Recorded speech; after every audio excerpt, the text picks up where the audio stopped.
And go ahead and introduce yourself. Can I take this? Yeah, There you you go. can. There we go. It was stuck. It was stuck in there. I just got turned on, right? Is it on now? No. All right, Jerry, how do I do this? We weren't sure if they were working quite They're not correctly. quite as loud as you would expect them to be, but they are on. Is it working now? Can anybody hear me? Yeah. You can hear me without it. Yeah, you probably don't need it. Right.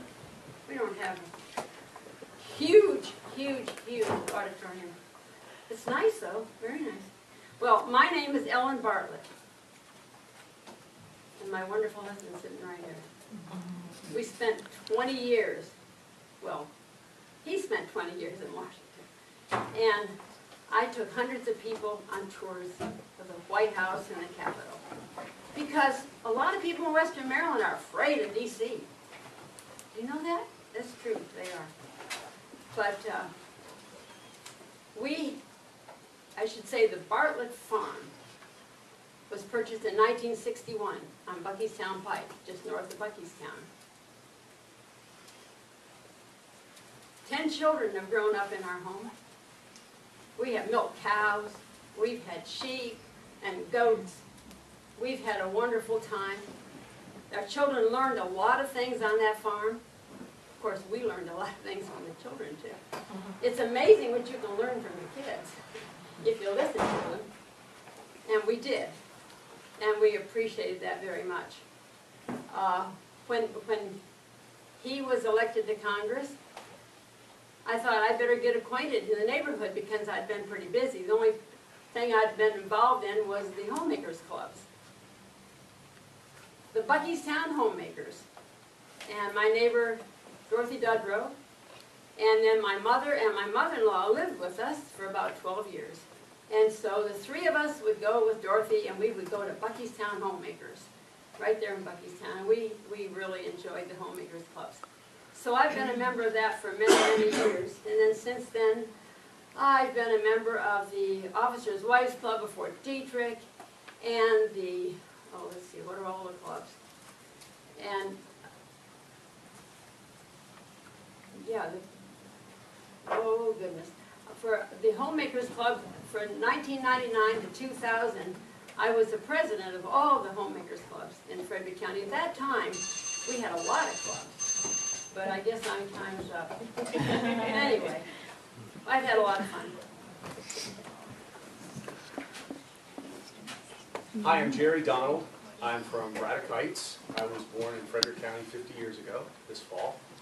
I grew up in Braddock Heights, went to schools in Frederick, and then when they built some new buildings, they transferred us all over here, and I went to the Middletown schools. And the first year here, I got to meet my basketball coach. He was a senior in high school then, so we met each other 40 years ago. I grew up in Braddock Heights, went to this local high school, played lots of sports there, went away to college, worked for Representative Beverly Byron, came back here to teach school. Taught at South Hagerstown, taught at Linganore High School, taught at Heather Ridge School, and been teaching at Middletown High School. It's my 27th year altogether. It's my 12th year at Middletown High School. My activities in the community. I have been a football official. I've been a coach. I have been active in many things in the school, department chair, different boards, curriculum writing. I have been the president and on board of the Braddock Heights Community Association, where we run the park, we run the pool, things like that. I'm married. My wife's here. My youngest daughter's here. We have two other daughters. And that's what I've basically done in the community. You may know my folks. Ruth Donald worked at Frederick Memorial Hospital for over 30 years in critical care. And my father, Carl Donald, was a principal at Middletown Middle. He started at West Frederick Junior High School. He was principal at Middletown Middle, and he was principal at Brunswick Middle School. And he was in the system for quite a while. So that's my family. That's who I am. Thank you for this opportunity this evening. Why did you want to run for county council? I was frustrated with what had been going on in the county the last 4 years. I understood that we were in a recession and that things had to be changed. There's no doubt about that. Money wasn't raining from the sky. But I didn't like a lot of the things that had gone on under the guise, to me, of supposedly privatization and making things tighter for the county, I didn't think were necessary. If that were true, then the county budget wouldn't have gone up as much as it did. The fire taxing wouldn't have gone up the way it did. The idea that the budget was being squeezed in education, that the leader of the county commissioners said not one dime more than maintenance of effort. In other words, you're going to get $2,009 forever. That bothered me, because I said to myself, that's not just bad for the school system, okay, that's part of the community, that's bad for everybody. If you own a house and you have bad schools, your property value is going to go down. Your wealth is going to go down. I didn't want to see that happen in our community. I didn't think we could take 4 more years of that. I didn't like the tax increment financing. We haven't talked about that much in this whole campaign. Tax increment financing started out in California. And the idea was basically you take a rundown area in the city, you set up a special taxing district, you try to encourage businesses there and all that stuff. We were doing tax increment financing in this area, which is kind of a giveaway for people to redevelop. And that's fine if you're in an area that needs that sort of thing. We were doing it for housing developments. We're doing it for this Jefferson Tech Park, which I think is a terrible mistake and a giveaway. So these things bothered me, and I thought, well, I could complain. Okay, do a lot of that. I could help somebody run for office, and I looked around for people who wanted to run, and all the good people I know decided they wanted to do something else. And I decided, well, I'm going to run. What's the worst case scenario? So here I am. Okay, why did I file to run for county council? I filed the last day, and I thought, you know, they need a woman on that county council. We have 5 county commissioners, and they're all men. I think it's about time we had a woman's voice on that county council. We have issues as women, as homemakers, as working women, as mothers, and as grandmothers. We have issues that the men really don't understand. And so I thought, well, why not? I think I can tell them what for every now and then. So that is why I filed to run. And I think I've proved the point. I am a Republican. And when it came through the election in the spring, the primaries, I was the only woman that won. So I am the only woman on the Republican side. And I think that we need a voice on this county council. And we'll see how this election goes. I've already voted, as you can see, I early voted. And that is really nice over there at the senior center. A lot of people are early voting. It was a beautiful day today, a wonderful time to vote. I think we have issues here in Frederick County. I don't want to see Frederick County become like Montgomery County. I just don't think we need that. I don't think we need all this multi-family housing that we have. Remember the wonderful Golden Mile that we had out there on Route 40? It's not so golden anymore, is it, folks? It's really not. So we need to look at this very carefully. So that's why I thought. For economic incentives for businesses to locate in our towns, what role do you see Frederick County playing in helping create economic opportunity for job growth? Job growth is very important. We need businesses here. But we are in the state of Maryland, you must understand. The taxes are high in Maryland. When people reach retirement age, where do they go? They move to Virginia or to Pennsylvania or West Virginia. They move out of Maryland because our taxes are too high in Maryland when you're retired. We chose not to leave Maryland. I think Maryland's a beautiful state, and Frederick County especially is a beautiful, beautiful area. And we need to keep it beautiful. We have beautiful farms. We have so many things here. And businesses, there's no reason that we have online now. How many of you have a computer? Let me see your hand. How many have a computer? You have a cell phone. You have a computer in your cell phone, right? Why do we need all these buildings? Our youngest son got his doctorate degree at Carnegie Mellon. He works online. He works for a business down in Tennessee, but he works online. And we can do a lot of that here in Frederick County. And we don't need a lot of infrastructure for all, even the government offices can allow a lot of people to work online. The question was, what role does the county council play in job growth here in Middletown? The one big thing we have is the Main Street program, which you all have taken advantage of, and Main Street businesses that are encouraged to come here. So that funding is an important issue. Good schools are important because people want to locate in an area where there are good schools and you have people around and they want to come to Main Street businesses. So this is the two biggest things. Zoning is another issue. Zoning things outside, inside the town, that's all yours. And there's not a whole lot of interface with the county on that type of thing. Once you have everything zoned, once the town reaches out and says these are our borders, that they annex anything, that's theirs. And all we can do is try to encourage growth of businesses by putting housing growth in smarter places. Those are the biggest things we can do for a place like Middletown. What we want to encourage are good jobs, clean jobs, but mostly small business jobs in a place like this. This is not an area where you want an industrial park with a large footprint that's going to mess up the area. That's really not what I think this part of the valley wants or needs until maybe down toward Brunswick there's a possibility that you could do something with an industrial park in that area. But for the most part, the mid-valley area is not something that the county should do, and I would work hard to make sure that businesses are small businesses in this area and not like large industrial parks and things. Okay, next, District 1 area. And what steps would you take to either curb or facilitate growth? My opinion on growth is this. Over the last 4 years, and really a little longer than that, housing growth in the county has been fairly slow. That's not because of what the county's done, that's because of the economy. The demand just hasn't been there for it. But what the county has done has, through the zoning that they have done and what they've allowed to happen, is there's a huge pipeline of potential houses. Over 20,000 of these that are sitting out there. So it's not, right now if you say, well, how much development's in the county, it's a fairly low number. It's in the hundreds and has been in the hundreds, and almost all of that has been in the municipalities. So the growth itself hasn't been strong. The problem is when the economy picks up, you've now created this huge pipeline where growth could take off if the demand is there for it. So it's a funny question about growth, you know, is it too slow, is it too fast, what's there? That's the situation. It's fairly slow right now. But the concern is either it could go very quickly with this pipeline of people. And you do need to have some housing pipeline. I don't want to go out and downplay, you know, hit hard on people. You know, it's easy to be tough on a developer right now. But you do have to have some houses in the pipeline if you're going to attract businesses to the area. Because they have to have some place to live.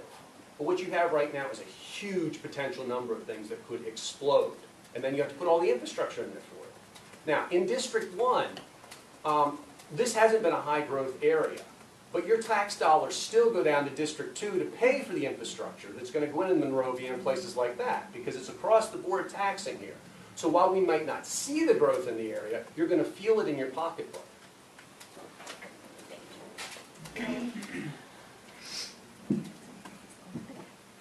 Growth in District 1.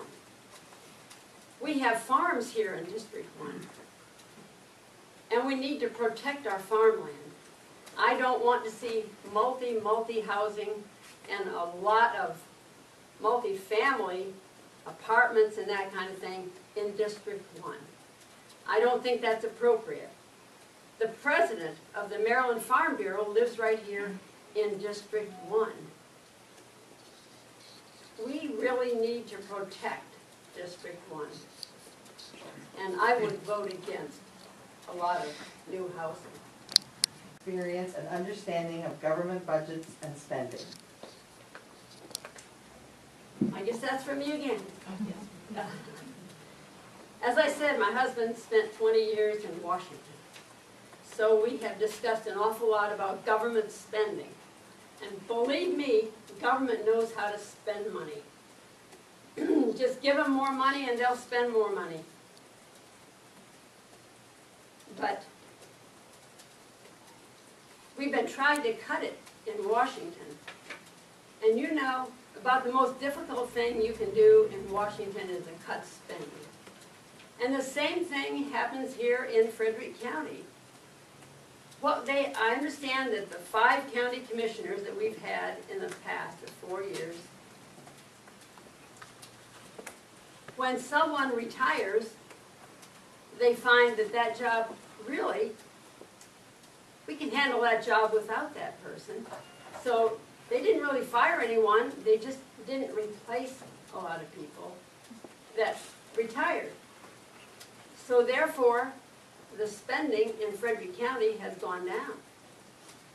But when I'm on the county council, I'll be having an opportunity to see the budget much more closely and to see where the spending is occurring, because that's what I really want to see.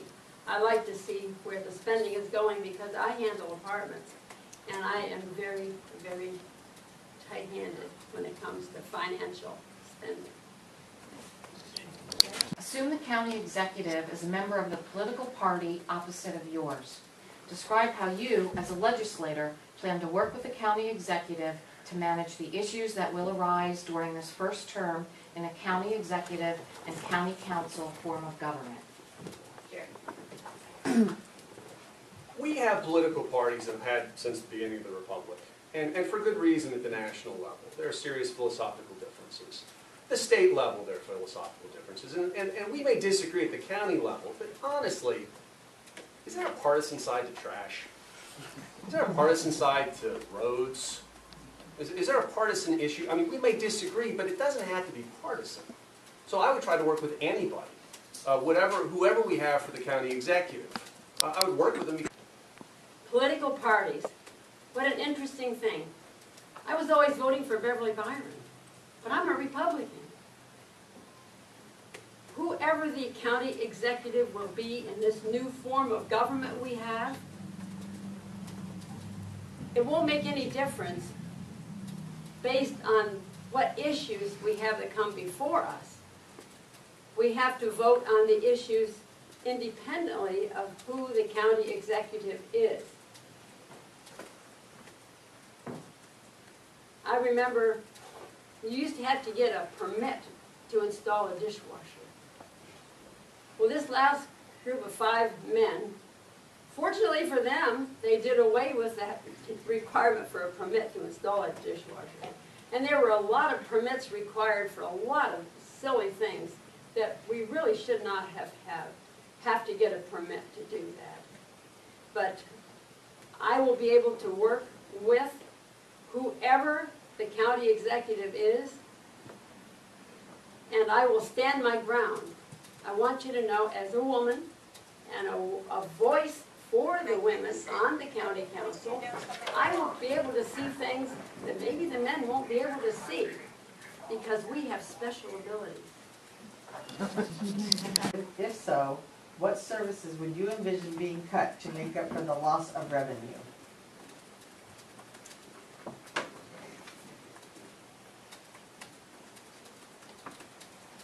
I don't think that we really need to do a lot of cuts in services. There's still a lot of duplication. I talked to you about the permits we had to get. But there's still a lot of duplication, and I need to find out where it is, and a lot of inefficiencies in this county. I know there is, and I'm good at finding things like that, as most of our homemakers are. We're good at finding issues like that, and I will be looking for them. I don't want to raise any taxes, but I'll tell you, we don't need any cut in services. We need the services here in Frederick County. I don't want Frederick County to be like Montgomery County. Oh, please, no. Am I in favor of cutting taxes? If so, what services would I envision cutting? That's the question. We have had some tax cuts, but the easiest thing to do in politics, I've found, is be against building anything, be in favor of tax cut, and be in favor of services, and just it's somehow magically going to get paid for. To be realistic, the way the situation is right now in Frederick County, the taxes we pay for the services we need, and we have to have a balanced budget. If we were to cut taxes right now, the services we would cut, we would have problems filling in the potholes, we would have problems paying for the school system. And if you have bad roads and bad schools, you don't attract businesses, your housing value goes down. So I think a cut in taxes at this moment would actually hurt our wealth and hurt the county economy. So I'm not really in favor of it this time. We've kind of cut to the bone on these things. I know it's easy to say, well, we ought to do that, but I'm against it. I don't want to cut taxes so that we have to build cheap schools again. I lived through that in the 70s.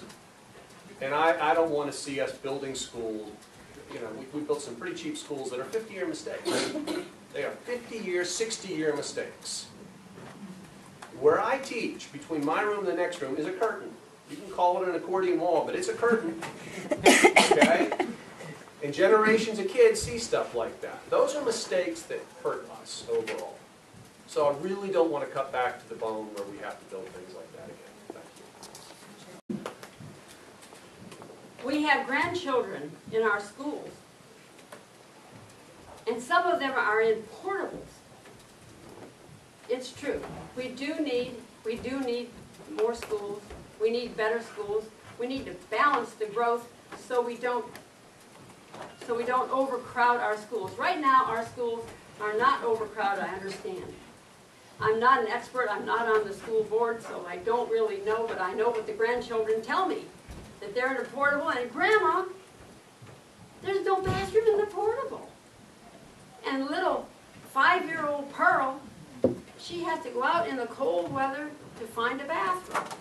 You know, this has got to end. We have to have good schools in Frederick County. Now, why do we have to build schools that are all so different? I think an elementary school is an elementary school. And I should think that the necessity is the same. So why do we have to pay architects to make these? Ballinger Creek Pike. Have you seen the schools on Ballinger Creek Pike? Have you seen the Tuscarora High School? It's not my choice. Have you seen the construction that's going on beyond there? It's already overcrowded there. We really need this. But I think that we can handle the tax situation without cutting services. And I think that if we really try hard, we can make Frederick County more attractive to businesses that will move here, because we have one very special thing. We have some very intelligent people here living in Frederick County. So we have a working force that I should think businesses would want. But unfortunately, we're in Maryland. So, How would you help to attract the tourism industry to our communities, given the amenities that we each already have? Would you be willing to work with other state agencies on our behalf? Brunswick, C&O Canal, Burkittsville, Gatland and Gatland Parks, Middletown, golf courses, and county park. is that me? Yes, Okay. sorry. How many of you remember Delegate Joe Bartlett? That's our son. He spent 12 years as your delegate. Well, he moved to Annapolis. But his house, and he had a cute little cabin, he goes online and advertises that for rent, for people who want to see the historic area in Frederick County and in Boonesboro. All the wonderful areas we have so much history in this area. And this computer, it's amazing. You can go online and you can learn all kinds of things. And he keeps that cabin full most of the time by advertising to see the attractions here in Frederick County. So I think that we can do very well.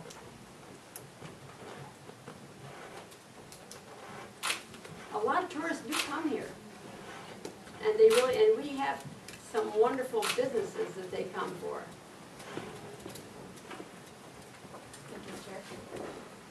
Attracting tourism to our communities. One of the big things that this area can exploit and enjoy is the bicycle tourism.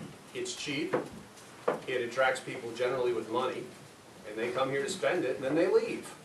That's a win on all parts, for small businesses, for everything involving that. The other big thing is Civil War tourism.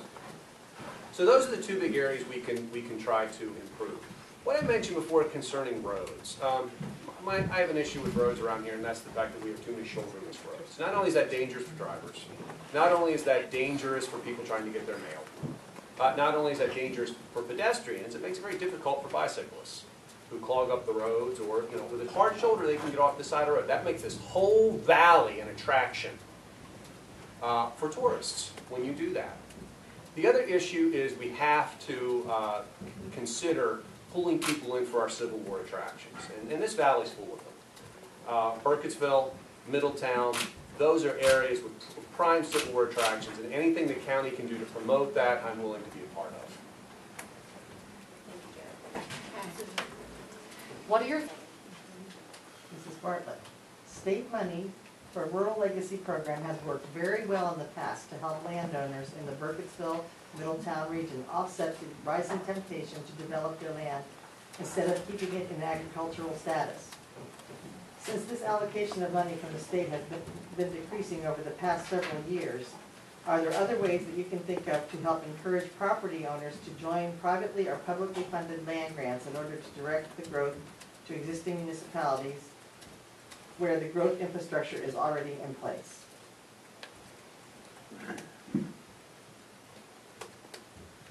That rural legacy money. I think adequate public facilities ordinance will direct that growth in southern Frederick County and almost anywhere. And major developers, maybe, I think they should be asked to contribute rural legacy money. If they're going to develop something, then maybe they should contribute this rural legacy money. And then maybe, if they don't want to do that, then they won't come. Okay. The Rural Legacy Program, which was mentioned, is very big in the center of the valley, especially around the area of Burkittsville. Paul Gilligan and some others worked very hard to make that happen, which preserved Burkittsville itself as the kind of town that it is. About 150 people, and they want to keep it that way. They're not looking for large amounts of growth.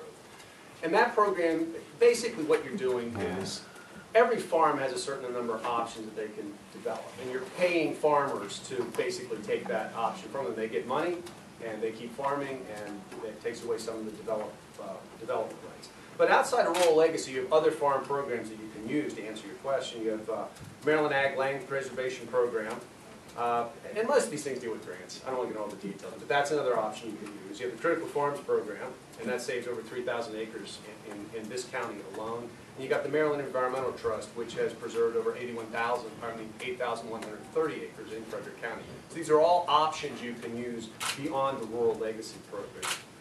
As a way of keeping farms as farms, that's done through the comprehensive cycle. And the comprehensive planning cycle is coming up. This first new board of county council men and women will be able to sit down and look at that. And what you have to do basically through that cycle is to push growth toward the areas where you have the infrastructure, push it toward the areas where the towns want it, where they can control what goes on inside their borders. So that's the big issue. Once you set up a plan that has to be approved by the state, you don't want to then go giving exceptions to the plan, because that just messes up everything. So in the end, what the county has to do is come up with a good zoning plan for the next cycle, which will last you 10 years, and that zoning plan needs to be enforced. Recycle. We have chickens. Now don't be shocked. We live on a farm in the country and we have chickens. And when I have leftover food, you know where it goes? It does not go into the garbage. It does not go into the trash. It goes to the chickens and they make eggs out of it. And it's wonderful, and we eat the eggs. So reduce, reuse, recycle. And in southern Frederick County, we have a lot of farmers and a lot of chickens. And did you know that it is legal to have chickens in southern Frederick County? It is legal. And chickens are really pretty. Some of them are so cute. Have you seen a little silky? Oh, they're beautiful chickens. They're really beautiful. But how would we like it if Virginia was hauling trash into Maryland and put it in our valleys? How would we like it if Pennsylvania came and hauled trash and put it in Frederick County valleys? We wouldn't like that much.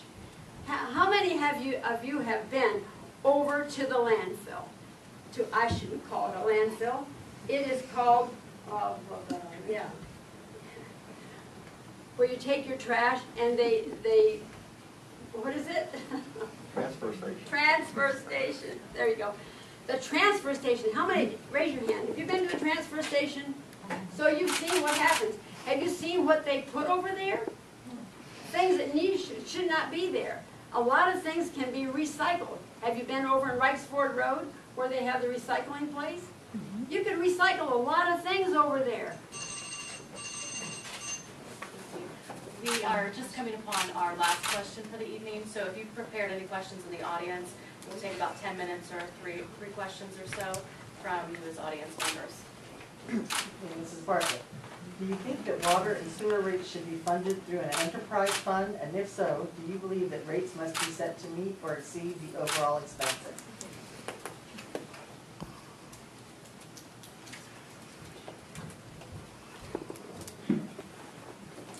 Water and sewer, that's a big problem. It really is. And I think a lot of us can really be more careful and use less if we need to. But that's an expense in our cities. And we do have cities down here in southern Frederick County. We have right here in Middletown.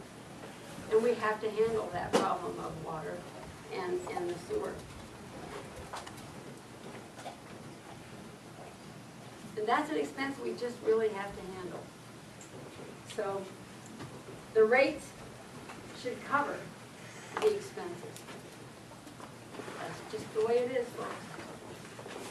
Thank you. Yes, that's a fairly simple question. Any place that runs water and sewer has to make sure that its rates cover its expenses. It's a separate budget. It runs that way. Any place that I can think of, and it's the right way to handle it. So it's that simple. And you have to set aside money in order to keep up the infrastructure on water and sewer. You can't just wait till the end and say, oh my goodness. So yes, it has to be self-funded. Thank you, Jerry. Has anybody from the audience prepared a question for this evening?